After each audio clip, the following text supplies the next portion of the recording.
One day, isang araw o isa ka adlaw, bigla na lang bumagsak ang ating drone. Gibanggaan dahil sa mga kalapati atong drone, no? Maayong kay pagkahagba, nalipong atong drone. Hapit di wala ka mata. May gani kay wala yun sa tubig.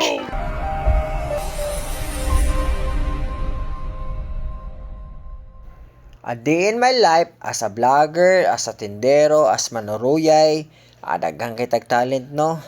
Moto, manuroy na punta sa earth.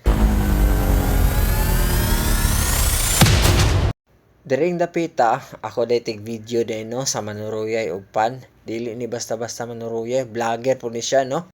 Sayo sa kabuntagon, gipakyaw atong pandesal para ipa-snack sa mga nagpahina sa atong barangay, no? Basta di ay mopalit sa atong pandesal kay natay free shoutout. Ato dayong i-shoutout ang Phil family nga unang nipalit sa atong pandesal. Shoutout po day ko kay Elsie Lumutos and Kanyalita family. Shoutout na po ta rin napita, no? Kay gipalitan ta. Shoutout kay Iverson Mufan alias Itik and Mara Puyod. Shoutout mo dira, no? Ani palit gid sa tong pan nga lami. Oh no! Diring dapita, dire gyud ta gikulbaan og ayo kay gidayban-dayban na sa kalapati atong drone, no? Shoutout ta ka Fredmar, no? Kay dako kay ngisi nga galantaw sa atong drone. Ug sa dihang gidayban sa kalapati atong drone, no?